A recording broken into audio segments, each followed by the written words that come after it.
The station hung in the dark like a polished bone. It turned slowly, catching the light of 3 distant suns, its outer ring spinning to make gravity for the thousands of beings who lived and worked inside it. The station was called Velshar Prime, and it was the most important place in the known galaxy, not because of its size, though it was enormous, but because of what happened inside it. Decisions were made on Velshar Prime. Big decisions. The kind that changed maps and rewrote history books. Today, one of those decisions was about to be made. The Grand Hall of the Interstellar Union was packed. Every seat was filled. Species from dozens of worlds sat, stood, floated, or crouched in their designated sections, arranged in a great sweeping curve around the central platform. The air was a mix of gases tuned carefully to suit everyone, a little thick, a little strange, but breathable for all. The walls were tall and pale, and the light came from soft panels that had been adjusted to a warm, neutral tone after a long argument about whose eyes found what comfortable. At the center of it all stood Elder Voss. He was Shalari. That meant he was tall, nearly 3 meters, with skin the color of ash and 6 eyes arranged in 2 horizontal rows across a wide, flat face. He was also very old, even by Shalari standards, which meant he had been alive for something close to 600 Earth years. He wore long gray robes and carried himself the way very old, very important beings often did, like the room owed him something. He had been speaking for 40 minutes. "The evidence," Elder Voss said, his voice low and smooth and amplified across the hall by a small disc at his throat, "is quite clear. The concept of a so-called death world has never been supported by rigorous science. It is a story, a myth passed between frightened explorers who encountered difficult environments and chose to label those environments as impossible rather than simply challenging." There were sounds of agreement from around the hall, clicks and hums and low vibrations that translated, through the universal interpreter built into every seat, as things like "yes" and "well said," and finally someone is addressing this. Elder Voss smiled with 4 of his 6 eyes, the Shalari way of showing deep satisfaction. "Every planet in the known galaxy," he continued, "is a matter of correct preparation, correct equipment, correct biology enhanced where necessary with modern medical support. There is no world that is simply and inherently lethal. To say otherwise is not science, it is fear. And fear, my colleagues, has no place in our registry."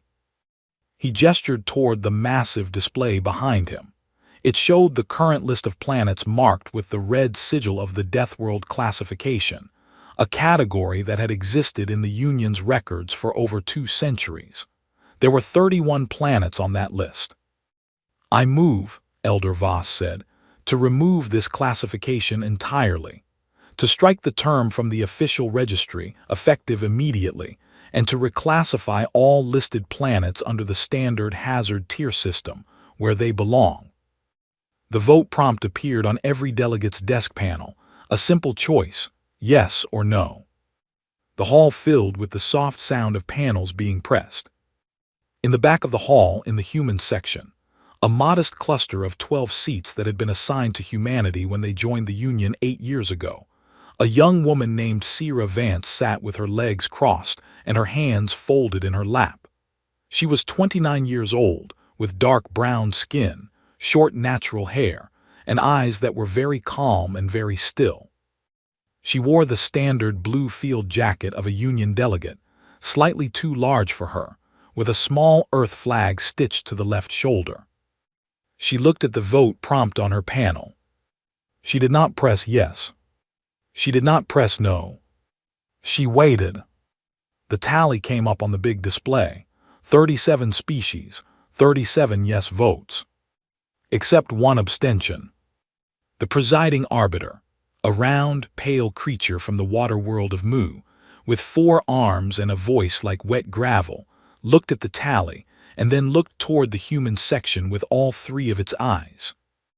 "Delegate Vance," it said, "the human delegation has submitted an abstention. Can you clarify your position?" Every head in the hall turned. Every set of eyes, however many that happened to be, found the small human woman in the too large jacket sitting in the back row. Sira did not seem bothered by the attention. She unfolded her hands and sat up a little straighter.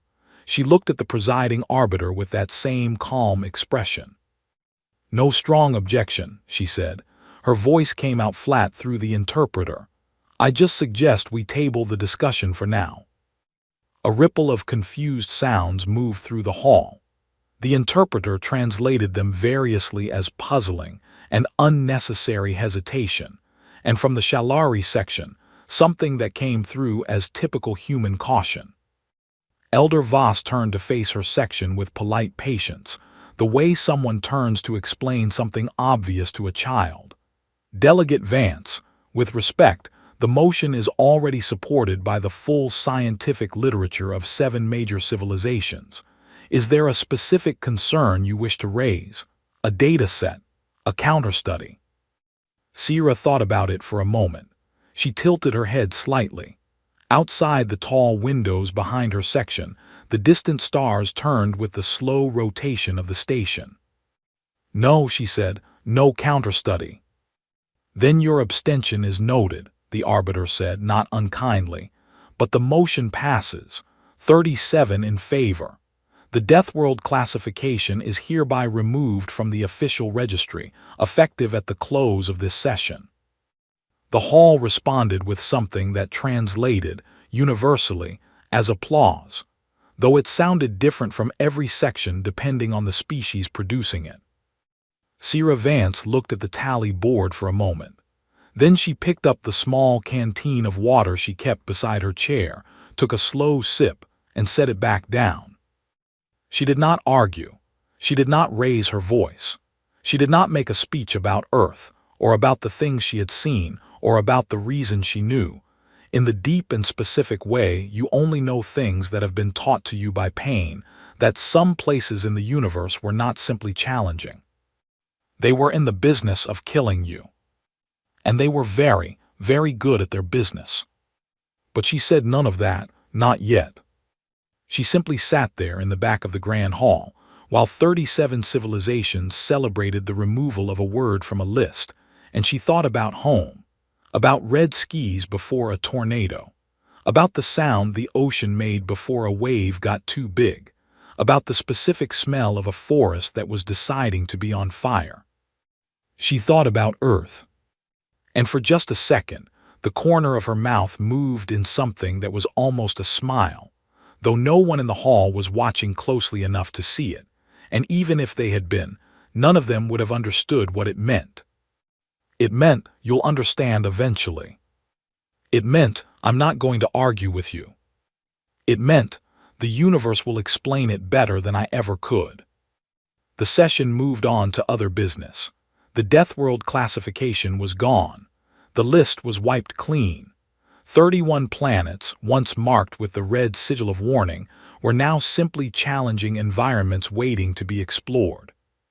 One of them, a jungle ocean world in the outer systems called Keth 4, had already been selected for a scientific expedition.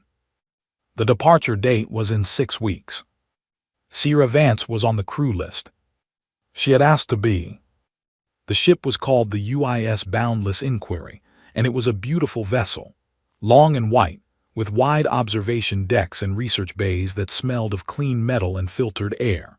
It carried 12 scientists from 6 different species, a crew of 8, and enough supplies for a 4-month planetary stay. It left Velshar Prime on a clear departure window, sliding out of dock with a soft hum, and set course for the outer systems. Sira Vance stood at the observation window in the common area and watched the station shrink behind them until it was just a bright dot among many bright dots, and then nothing at all. She had a cup of black coffee in her hand. She had brought her own supply, 3 kilograms of ground beans in vacuum-sealed bags. The ship's kitchen could produce something it called coffee, but Sira had tried it once and decided that whatever it was not that. She drank and watched the stars and said nothing. The lead scientist on the expedition was Dr. Orvith. He was also Shalari, like Elder Voss, though younger, perhaps only 200 years old, which in Shalari terms made him something like a driven professional in his middle career. He was thinner than Voss, with sharper features, and he moved through the ship with quick, precise steps, carrying a data tablet that he read while walking, which the other species found impressive and slightly alarming. His 6 eyes could look in slightly different directions at once, so he could read, walk, and monitor his surroundings simultaneously without slowing down. He had reviewed the crew manifest before departure and spent approximately 45 seconds on Sira's file. Human, 29 years, junior field researcher, degree in xenobiology from a university on Earth, 1 prior Union expedition to a catalogued ocean world, uneventful, fluent in 2 Earth languages and passable in Shalari Standard. He had noted her presence the way you note a piece of equipment you didn't choose, but are obligated to bring, acknowledged, filed, not thought about again. On the 3rd day of travel, they were formally introduced at the expedition briefing. Orvith stood at the head of the long table in the main research bay, with holographic charts of Keth 4 rotating slowly in the air beside him. The planet looked stunning even in projection, deep blue oceans interrupted by masses of dense green-gold jungle, with cloud patterns that swirled in long, slow spirals. It looked, to anyone who had never visited it, like paradise. Keth 4 has been reclassified as a Class 2 environment, Orvith said, moving through the briefing with practiced efficiency. Elevated humidity, above-average atmospheric pressure, and a rich biosphere, but nothing that standard equipment cannot manage. Previous survey teams flagged certain fauna as potentially aggressive, but those reports have been reviewed, and the behaviors noted were either defensive responses to poor approach protocol or misidentified entirely. We should have no serious difficulties. He tapped his tablet and the hologram shifted to show the base camp layout. We will establish a primary research station here on the coastal shelf. We have 6 weeks of scheduled surface time. The goals are environmental sampling, biodiversity cataloging, and a preliminary geological survey of the eastern shelf. The other researchers asked questions. Orvith answered them quickly and well. The briefing moved smoothly. Toward the end, Orvith looked at Sira almost as an afterthought. Delegate Vance, you are assigned to biome sampling, Sector 3. You'll be working with researcher Thel. He gestured to a small, 4-armed being from a world called Pesh, who blinked its wide amber eyes at Sira in greeting. Any questions? What's the local predator profile for Sector 3? Sira asked. Orvith checked his tablet. 2 catalogued species, both listed as non-aggressive outside of nesting season, which is 4 months away. Standard monitoring will be sufficient. Sira nodded slowly. And the microbial environment. The survey report listed some unusual spore activity in the eastern jungle zones. Orvith looked at her for just a moment longer than he had looked at anyone else during the briefing. It was not a hostile look. It was more like the look of someone who has been handed a question they did not expect from that direction. Standard respirator filtration will handle it, he said. It was flagged in the report as a minor notation, not a hazard. Right, Sira said. She did not push further. Thel, sitting beside her, leaned over on 2 of its 4 arms and whispered through its small translator pin. You have concerns. Not yet, Sira said quietly. Just questions. Keth 4 came into view on the 8th day of travel. Through the observation windows, it was even more beautiful than the hologram had suggested. The oceans were the deep, rich blue of something old and heavy, and the jungles caught the light of the local star in a way that made them glow faintly gold-green, like everything was permanently mid-afternoon. The cloud cover was thick in the northern hemisphere but clear in the south, where they were landing. Sira pressed her hand flat against the observation window glass and looked down at the planet for a long time. She was not thinking about how beautiful it was. She was thinking about the way the canopy moved, about how there were no clearings in the jungle sections, not a single open patch, which meant either the competition for sunlight was extremely intense or something moved through the canopy regularly enough to keep clearings from forming. About the color variation in the ocean near the coastal shelf, slightly darker in patches, in a way that suggested depth changes or thermal activity or both. She was cataloging, automatically without deciding to, the way you do when something in the back of your mind says pay attention. They landed on the coastal shelf in the early morning hours of Kethfor's day cycle. The ramp lowered and the warm, thick air of the planet rolled in like a slow wave, humid, rich, smelling of salt, and something sweet that none of them had a name for yet. The alien researchers stepped out one by one and looked around with open expressions of wonder. One of them, a tall blue-skinned being named Vel, made a sound that its translator rendered as extraordinary. Two others immediately began setting up sensor equipment, moving quickly with the eagerness of scientists who have traveled a long way for new data. Sierra came down the ramp last. She stood on the pale gray sand of the coastal shelf and took one slow breath through her standard respirator. Then she looked left, then right, then up at the canopy line, maybe 300 meters inland, where the jungle began in a dense, unbroken wall of gold green. Nothing moved. The air was still. The ocean behind them made a low, regular sound. It was very quiet for a jungle that size. Sierra noted that and said nothing. The first day went well. The base camp was established without problems. Sensors went up, samples were collected, everyone ate dinner in the common shelter, and agreed that the planet was everything the reclassified survey had promised. Orvith reviewed the day's data and called it an excellent start. There was a general feeling of ease in the camp that evening, the relieved, happy ease of people who had traveled far and arrived somewhere that had not immediately tried to hurt them. Sierra set up her bunk, checked her personal kit, first aid supplies, secondary respirator, water filter, emergency signal device, and then sat on the edge of her cot for a while. Thel came in and settled onto its own bunk nearby. "You are not sleeping?" it asked. "Not yet," Sierra said, "just listening." "Listening to what?" Sierra was quiet for a moment. Outside, the camp's perimeter lights were on, casting pale circles on the sand. The jungle wall sat dark and still in the distance.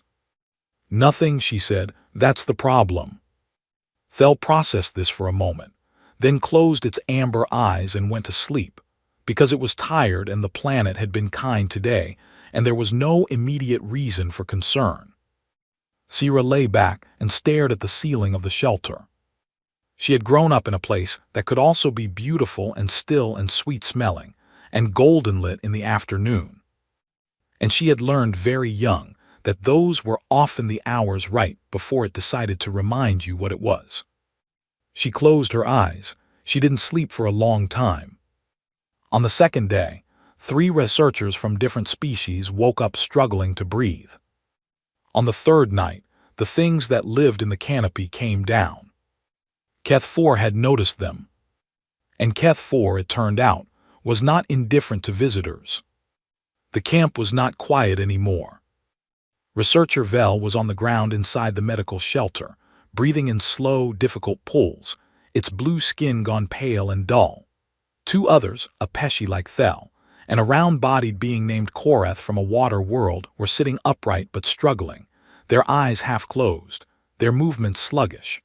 The ship's basic medical unit was running scans and producing results that nobody on the team had been trained to interpret in the field, because nobody had expected to need to. Dr. Orvith stood in the middle of the camp with his data tablet and his 6 eyes moving in 6 directions at once, and for the first time since leaving Velshar Prime, he looked like a being who did not know what to do next. The night before had been bad. The things from the canopy had not been large. That was almost the worst part. They were small, dark, fast-moving creatures, no bigger than a human hand that came in the hundreds and moved along the ground in a quiet, coordinated wave. They had not attacked directly. They had simply moved through the camp, and wherever they passed, they left a faint residue on every surface: the ground, the equipment, the outer walls of the shelters. By morning, 3 researchers who had stepped outside without full suit coverage had absorbed enough of that residue through skin contact to cause what the medical scanner called progressive neural disruption. It was, in plain terms, a slow-acting poison. Orvith was on the communicator with the ship, trying to get the medical system to cross-reference the compound. The ship's doctor, a Shalari physician who had been perfectly confident 2 days ago, was speaking in a fast, tight voice that did not inspire calm. Sira was not on the communicator. She was on her knees in the dirt at the edge of the camp, where the pale gray sand met the first line of low ground cover plants. She had her sample kit open beside her, and she was moving through the plants methodically, pressing leaves between her fingers, smelling them, occasionally touching the tip of her tongue to one, and then spitting carefully. Thel found her there. "What are you doing?" it asked, its 4 arms folded in a posture its translator usually rendered as worried. "Looking for something," Sira said without looking up. "The doctor on the ship says we need to wait for a synthesized counteragent. It will take approximately 18 hours to—" "Vel doesn't have 18 hours, Sira said simply. She moved to the next plant, pressed a leaf, smelled it, set it aside. Thel was quiet. "Then, you know what you are looking for." "Maybe." She picked up a low, broad-leafed plant with a faint gray-green color and held it up to the morning light. The underside of the leaf had a faint waxy coating that caught the light in a specific way. She smelled it again. Then she sat back on her heels and let out a small breath through her nose. "Yes, this one." She was 11 years old, and it was summer in Montana, and her grandmother's hands were rough and certain as they moved through the tall grass at the edge of the creek bed. "This one," her grandmother had said, holding up a broad, flat leaf with a waxy underside. "You remember this one. Tastes like nothing, smells a little like rain. If something bites you and your hand starts going numb, you chew this and you hold it on the spot." "Does it work?" Sira had asked.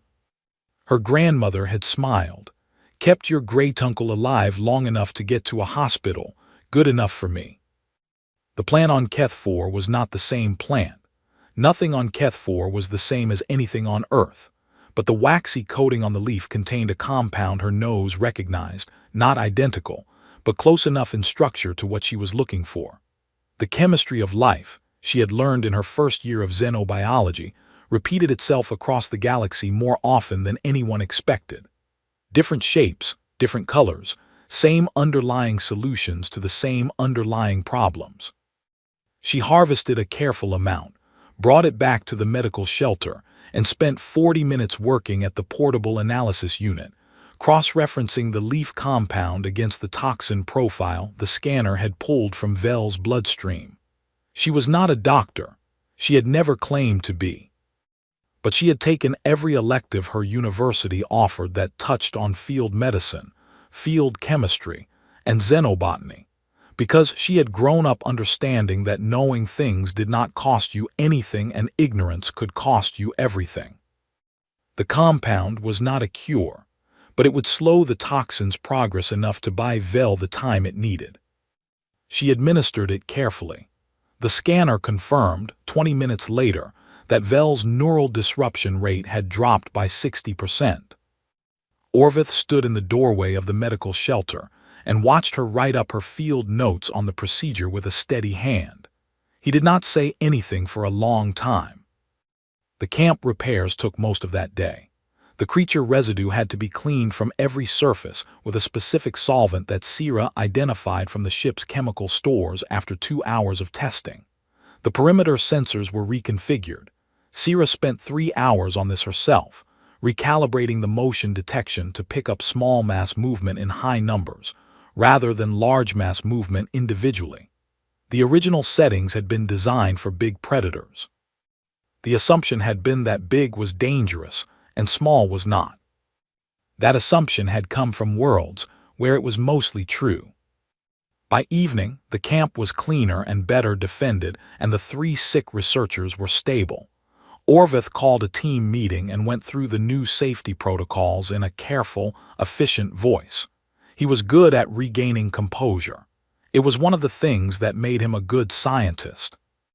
But at the end of the meeting, when the others were dispersing, he looked at Sira with an expression that was harder to classify than his usual expressions. "The plant compound," he said. "How did you know?" "I didn't know," she said honestly. "I had a reasonable guess based on prior experience."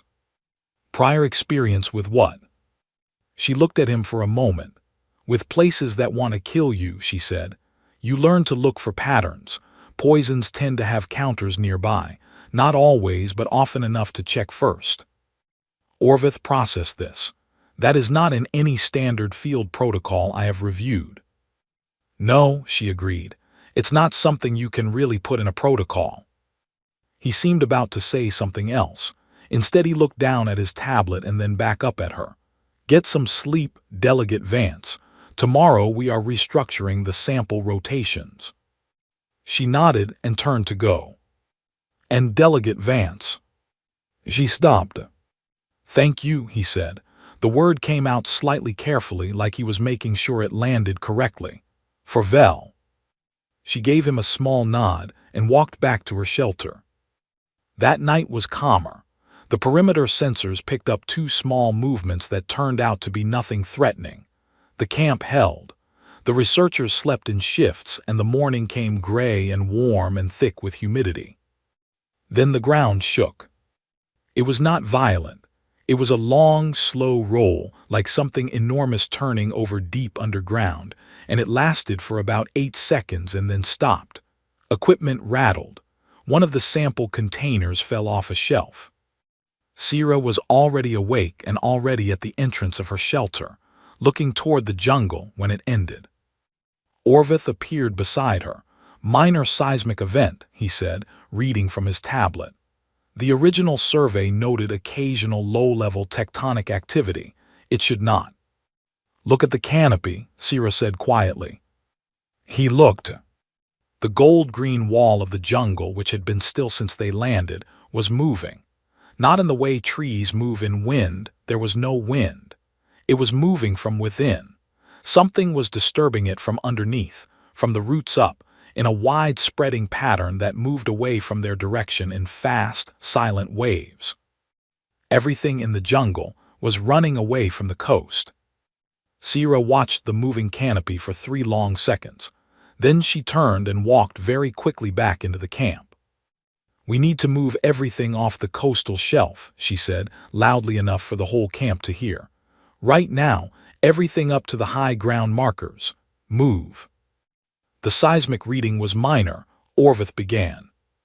"The animals don't think so," Sira said, "and they live here." There was a half-second pause in the camp where everyone looked at Orvith, who looked at the moving canopy, and then looked at Sira. He gave the order. They moved.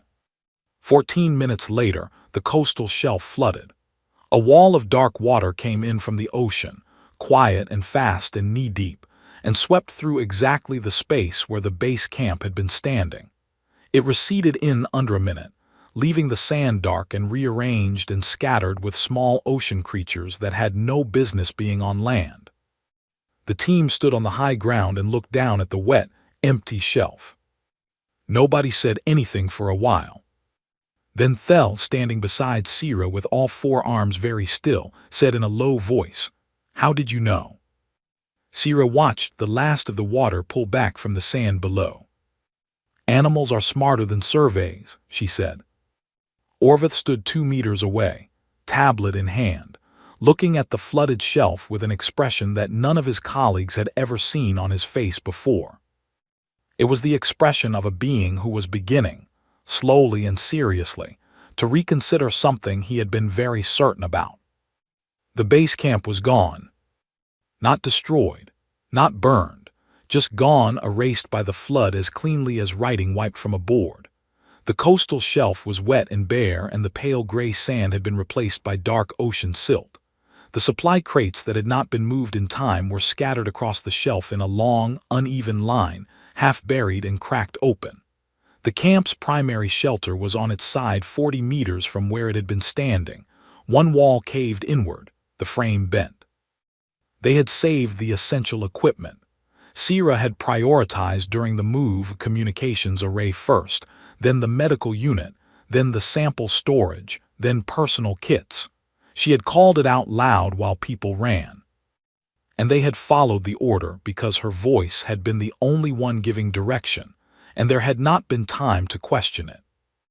Now 12 beings stood on the high ground and looked at the damage, and the silence between them was the specific kind of silence that comes after something has gone very wrong, and the full weight of it is only just arriving. Orvith was already on the communicator with the boundless inquiry in orbit. The ship could not land. The flood had destabilized the coastal shelf, and the landing sensors were showing ground integrity as insufficient. An emergency extraction was possible, but the ship would need a clear, flat surface of a minimum 40 meters, and the nearest option was an inland plateau that the survey maps showed as 42 kilometers east, through the jungle. 42 kilometers, through Keth 4's jungle. On foot.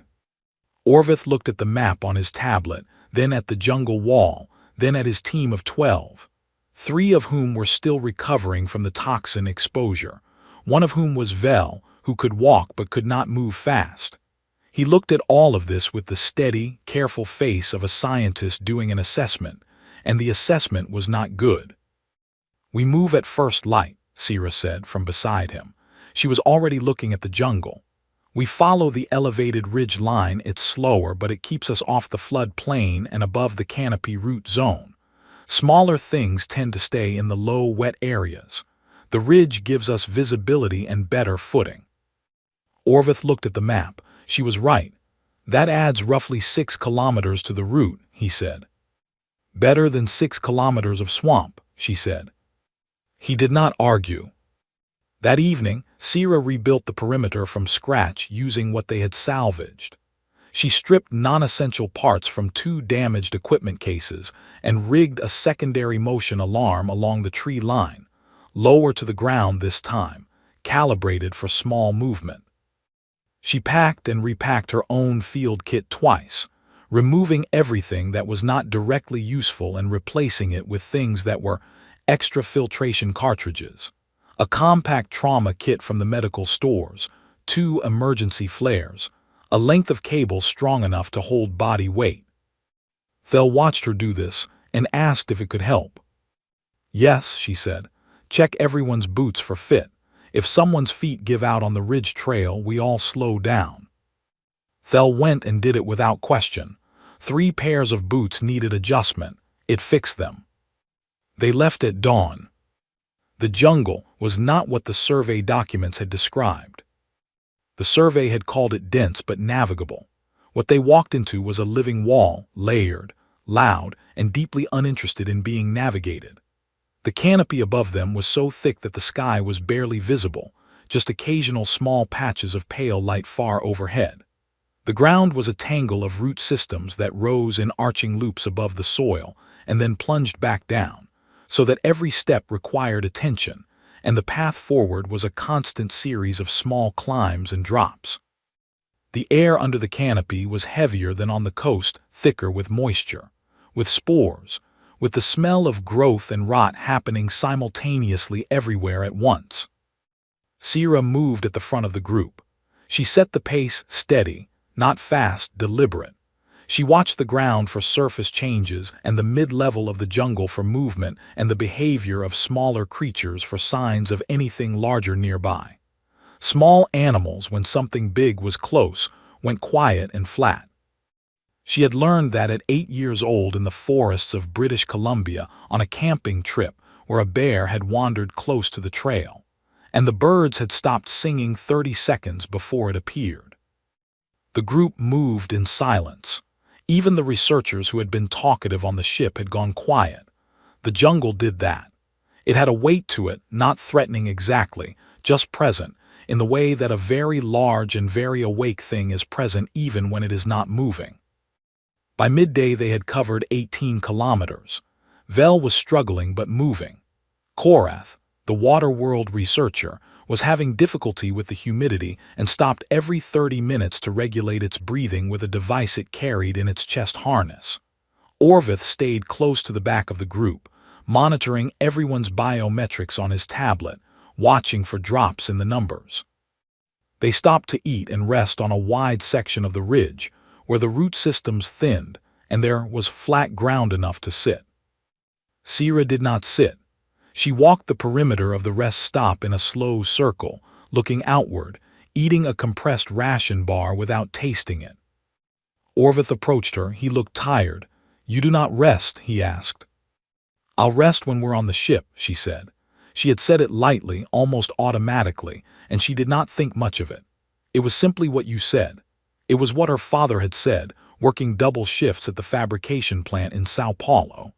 It was what the rescue team leader had said on the radio after the earthquake, when Sierra had been 16 and trapped in a collapsed building for 11 hours before they reached her.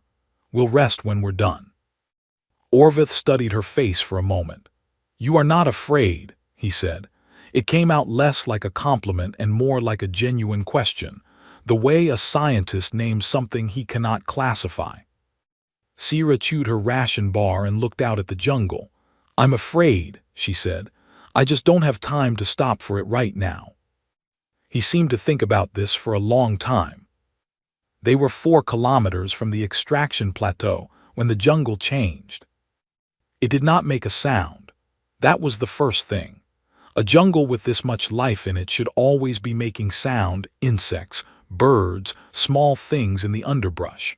And until now it had been a constant low background noise that they had all stopped hearing because it was always there. And then it stopped. Sierra stopped walking. The group behind her stopped because she stopped. In the silence, something moved through the upper canopy ahead of them. Something very large, moving with a slow, deliberate weight that bent the high branches and released them one by one in a rhythmic pattern. It was not running. It was walking, and it was walking toward them. "Off the path," Sierra said very quietly. "Into the root cover. Lo, do not move." They moved. Orvith got Vel down behind a wide root arch. Thel pulled Korath flat against the base of a tree. Everyone went low and still within about 30 seconds, everyone except Sierra, who remained standing in the middle of the path. "Vance," Orvith said from behind her in a very tight voice, "get down." She did not get down. The thing that came out of the upper canopy was enormous. 6 limbs, the front 4 used for movement and the rear 2 folded against its body. It was the color of the jungle, mottled dark green and gold, perfectly matched to the light filtering down through the canopy. Its head was wide and low, and it moved on a long, flexible neck that swept slowly from side to side as it walked, testing the air. It was at least 8 meters long. Its footfalls made the ground faintly tremble. And it had already found their scent. Its neck was turning in their direction. Sierra took one slow breath. Then she picked up a piece of dead branch from the ground, snapped it once, loud as a crack of wood can be in a quiet jungle, and threw it hard to the left, far off the path, into the underbrush. The creature's head snapped toward the sound. Its whole body pivoted, fast and sudden in a way that did not match its size, and it moved off the path to the left, pushing through the undergrowth toward the sound. Sierra said low and fast, "Move now, quick and quiet." They moved. All of them up and forward, along the ridge path, fast and low, while the creature crashed through the underbrush 20 meters to their left. They were 200 meters up the path before it came back out onto the ridge trail behind them. Sierra heard it. She glanced back once. It was looking in their direction. "Run," she said. They ran. Sierra ran last. She ran backward for the first 20 meters, watching the creature, making sure it had not locked onto the group. It stood at the edge of the path, neck extended, head turning slowly. Then it turned away and disappeared back into the canopy. She turned and ran properly, catching up with the group as the plateau came into view through the trees, flat gray rock, wide open sky above it, and the distant silver shape of the boundless inquiry already beginning its descent from orbit. They were almost there. And then the creature came back. It came fast this time from the side, through the thinning trees at the edge of the plateau, and it was not walking anymore. It had made its decision. It was committed. Sira did not think. She was already moving. She cut left, away from the group, shouting once loud, sharp, purely to get the creature's attention, and she got it. The creature pivoted toward her and came, and she ran along the tree line parallel to the plateau, buying the group 30 meters, and then 50. And then the creature was close enough that she could feel the ground shake with each step, and she cut right, back toward the plateau, and she was fast. She was very fast, because she had grown up running, and Earth does not let you be slow. She almost made it clean. The creature's forward limb caught her left arm as she turned. It was not a full strike. A glancing blow, claws extended, and it spun her sideways and down, and she hit the ground hard and rolled. She came up on her knees. Her left arm was wrong. She could see that immediately, with the same clear, disconnected observation that extreme adrenaline produces. The sleeve of her jacket was dark and wet. The arm bent at an angle it should not have been, and there was a white edge of bone visible just below the elbow that she looked at for exactly 1 second before she looked away from it and looked at the creature instead. It had stopped. It was looking at her. Behind her, she heard the boundless inquiry touch down on the plateau. She heard the ramp engage. She heard Orvith's voice shouting her name. The creature took 1 step forward. Sira reached across with her right hand, found the emergency wrap in her kit by feel, pulled it out, and bit down on one end of it to hold it while she wound it around her left arm with her right hand, tight, pulling it firm with her teeth until the wrap sealed. The arm screamed. She breathed through her nose and finished the wrap. Then she stood up. She stood up straight, and she turned her back on the creature, and she walked toward the ramp. Behind her, the creature watched. It did not follow. Whether it was surprised or whether something in the way she moved told it that this particular prey was more trouble than it was worth, she would never know. She walked up the ramp. The group was there, pressed back against the interior wall of the ship's loading bay, and every one of them was staring at her.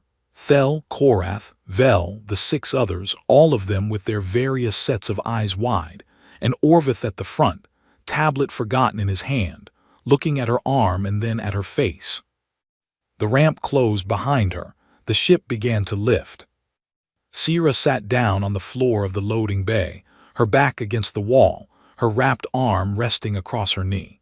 She looked at it for a moment, clinically, the way you look at a problem that is serious but not immediately fatal.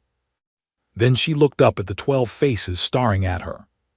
"Someone want to get the medical unit," she said, "and maybe some coffee." Nobody moved for a second, and then everyone moved at once. The medical bay of the UIS Boundless Inquiry was not designed with humans in mind. That was not unusual. Most things in the Union were not designed with humans in mind.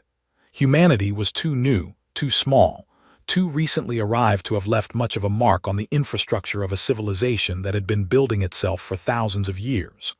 The beds were slightly too long, the lighting slightly too blue, and the medical scanner made a sound when it worked that Sira found quietly irritating, a high thin hum just at the edge of hearing. None of that mattered much. The arm was set and sealed and wrapped in a regenerative compress that the ship's physician, a careful and now very wide-eyed Shalari doctor named Esavith, had applied with slightly shaking hands. The bone was clean. The tissue damage was significant but manageable. In 6 to 8 weeks, with proper treatment, the arm would be fully functional.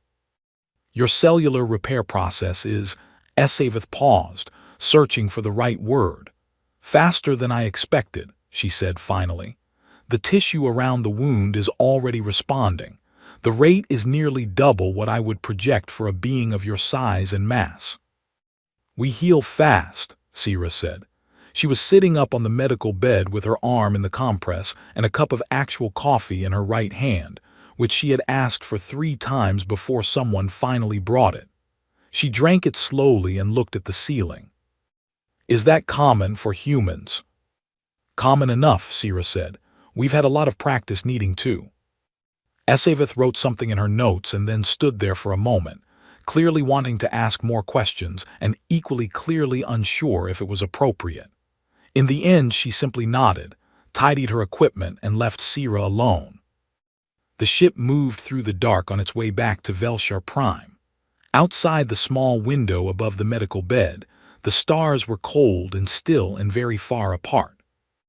Orvith came on the second day. He did not knock, the door was open, but he stood in the doorway for a moment before coming in, which was as close to knocking as Shalari etiquette allowed.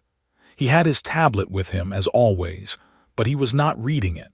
He held it at his side and looked at Sira with an expression she had not seen on him before. It was not the brisk, efficient look he wore in briefings.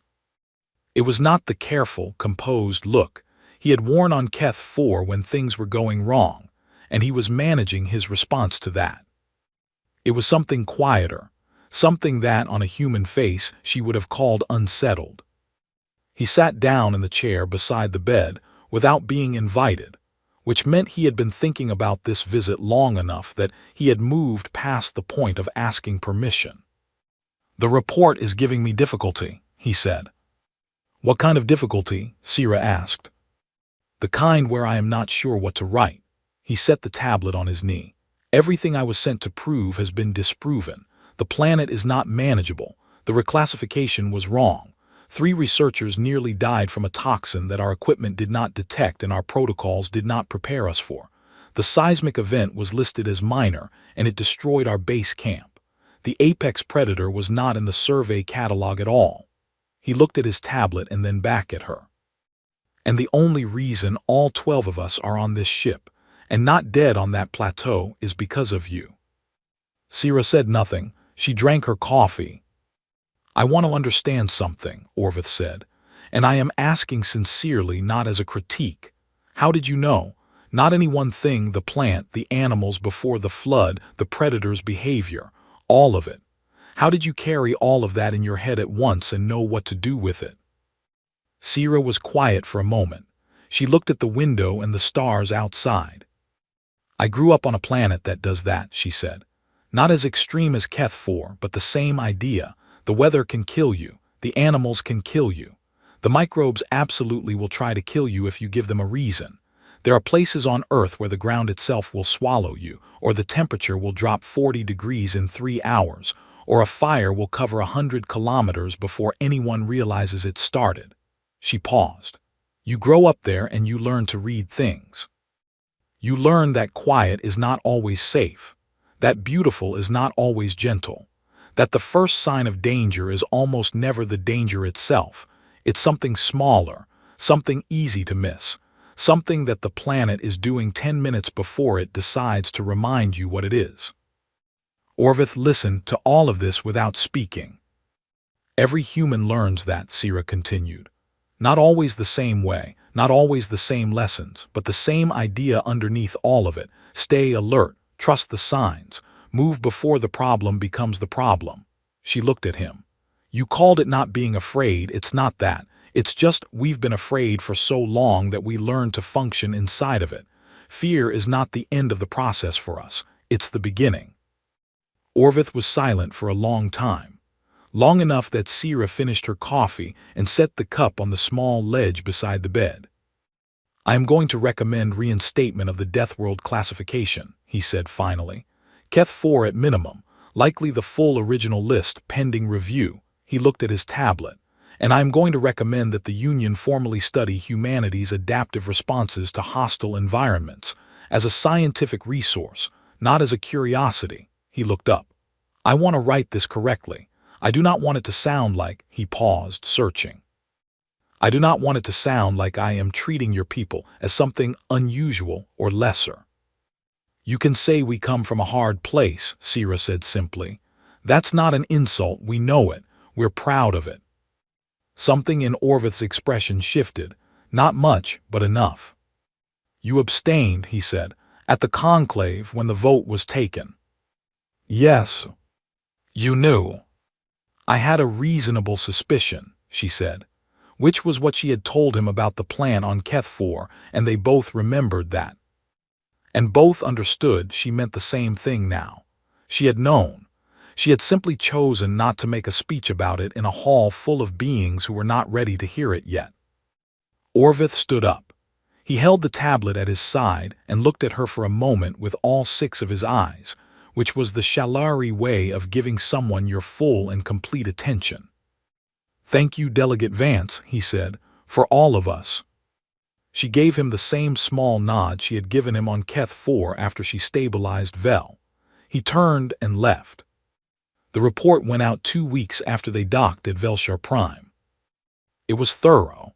It was precise. It contained Orvith's full field observations, Esavith's medical notes, the environmental data from Keth 4, and a formal recommendation to reinstate the Deathworld classification with immediate effect.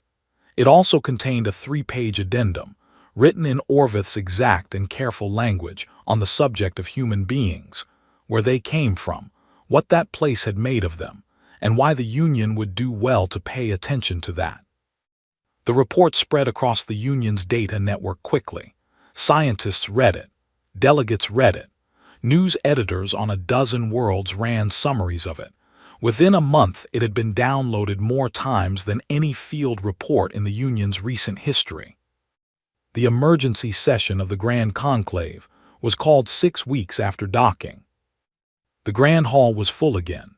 The same sweeping curve of seats, the same pale walls, the same carefully balanced air, the same presiding arbiter at the center, with its 4 arms and its wet gravel voice. The holographic display behind the platform showed the empty registry, the clean list where 31 red-sigilled planets had once sat before they were wiped away in a single unanimous vote. The motion on the floor was simple: reinstate the Deathworld classification, restore the full list of 31 planets pending individual review, add Keth 4. The presiding arbiter called the vote. In the back row of the human section, Sierra Vance sat with her left arm in a recovery brace, pale blue and fitted close to her forearm, and a cup of station coffee in her right hand. The station coffee was bad as always. She drank it anyway. The vote prompt appeared on every panel. Around the hall, the sounds of agreement were immediate and quiet and total. No debate, no speeches, the kind of vote that happens when everyone in the room has already made up their mind. The tally came up on the big display. 37 species, 37 yes votes. The Deathworld classification was reinstated. Sierra looked at the tally board for a long moment. She did not say anything. She did not raise her fist or nod in satisfaction or look at anyone else in the hall with any expression that could be read as triumph. She just looked at the board and then looked down at her cup and took another sip of the bad coffee. She did not say, "I told you so." She would not have said that. It was not the point. It had never been the point. The point was the list. The 32 red sigils now sitting in the registry where they belonged, warnings to anyone who came after, anyone who would travel out into the dark and find those places and need to know what they were getting into. The point was that somewhere out there, on a jungle ocean world with bioluminescent forests and golden canopies, and a coastal shelf that flooded without warning, there were creatures that had no name in any catalog yet. And there were microbes in the soil and toxins on the feet of small dark animals, and a long-necked predator the size of a building that moved through the trees like silence given weight. And the next team that went there would know. They would know because of the report, because of Orvith's careful, honest words, because of what happened to 12 beings on a planet that the Union had decided, in a comfortable hall far from the outer systems, could not possibly be that bad. And maybe, just maybe, they would bring a human with them. Someone who grew up knowing that quiet is not always safe, that beautiful is not always gentle, that you check the plants first, and you watch the animals, and you keep your kit close, and you do not stop moving just because the thing trying to stop you is bigger than you are. Someone who, if the worst happened, would wrap their own arm with their own teeth and stand up and walk away from it. Not because they were not afraid, but because they came from a place that had spent 4 billion years teaching its children that fear is not the end of anything. It is just where you start.